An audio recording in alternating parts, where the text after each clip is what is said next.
Hi and welcome to part 3 of this tutorial of how to draw this Maine Coon cat. This is a time-lapse version of a real-time tutorial which is available on my Patreon channel if you'd like to check it out over there. So this is about 4 hours in real time and we finish the cat off during this tutorial. So at the moment I'm just going in and I'm getting that ear done. So as you can see, the ear has a lot of depth in there. There's a lot of shadow, a lot of color. And even though if you look on the reference photo, it looks like it's just white streaks going across, you need to have the skin tones of that cat's ear in the background to show what those hairs are sat on top of. One thing that you've always got to bear in mind is that those light colors are never going to show up unless they've got something to go on top of. So you need to have them going on top of some darker tones and some background tones in order to get that white still there popping off the page.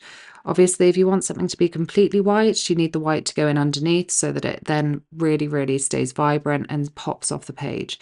If you put a really dark color under white, then it's never going to be as white as it would have been if you'd put it on first. So I had a few issues with this piece of paper. I mentioned this in part 1, and the piece of pastel mat was quite grainy. So I was having to combat that and sort of make allowances for how the paper was accepting the pastels. So I ended up layering the pastels slightly differently to how I normally would. So you saw in that ear, I put the strokes of hairs in and then I went in with a silicone tool just to smooth it out. And it was just to get rid of that really grainy effect to try and create some sort of soft fine detail on top. And the same thing is happening with this eye. I'm building up all of the colors of the eye. So I'm starting with my darks and then going in with my lights and I'm putting in those bright highlights because that is what's going to make this eye really pop and what makes it give that glassy sort of effect. So the highlights in cat's eyes are crucial in any eye, really. Even if it isn't entirely white, you want to have a white speck in there just to make that eye pop off the page.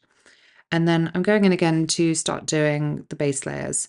So my base layers I use as a guide, as a map of what to do next. So I normally go in with the soft pastel sticks, not all the time, but they are the easiest thing to go in with. They give you that block of sort of solid color and it makes it slightly more vibrant normally as well using the pastel sticks. So I use the unison ones. I go in with a light pressure and I put in the blocks of color in the direction in which the hair is going. And that's very important as well, is to bear in mind that everything that you put down on the page is going to have an impact to the final piece. So you want to be putting all of your strokes, all of your movements in the direction in which that fur is going. If you can't go in that direction for whatever reason, then you can do those sort of soft circular movements so you're not making specific strong marks because you don't want to make marks that you can't necessarily come back from as easily.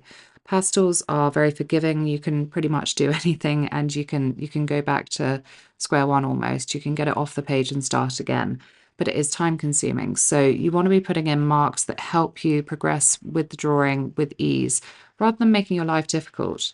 So what I'm doing at the moment is I'm mapping in the body, and as you can see, exactly like I just said, I'm mapping it in the direction in which those hairs are going, and I'm putting in the darks and the highlights where I'm seeing them, just to give me that base tone to work out from. And this is what I mean, it gives me the best possible start to this drawing, because then when I start to go in with the pastel pencils, I can see exactly where I'm going.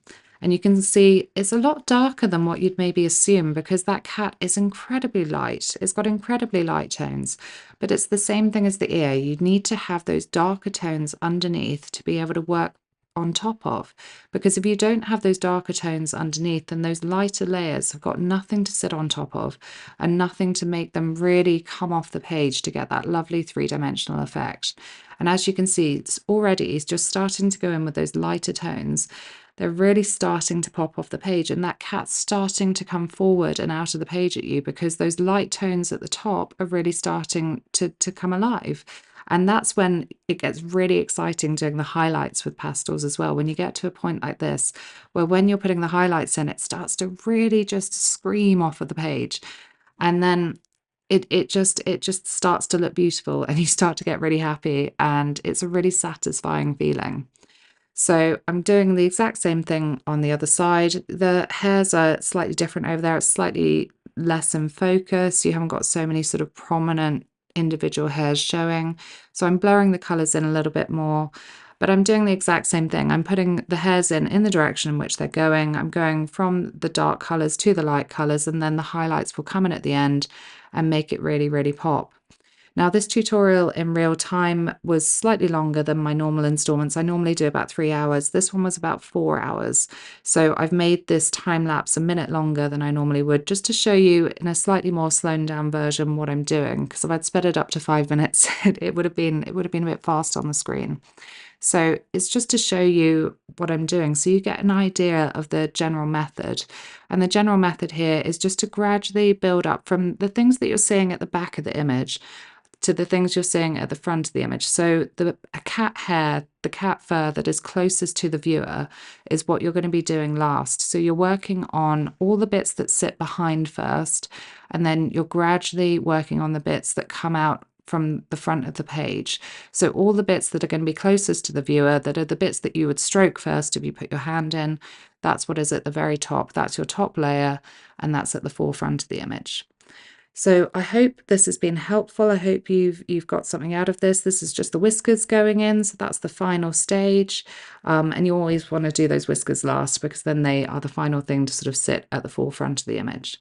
So I hope this has been helpful. Please do check out the Patreon channel if you would like to follow along in real time. And if you enjoyed this, please do hit subscribe and like. It really helps my channel. And I will see you for another time lapse next week. Take care, guys. Bye.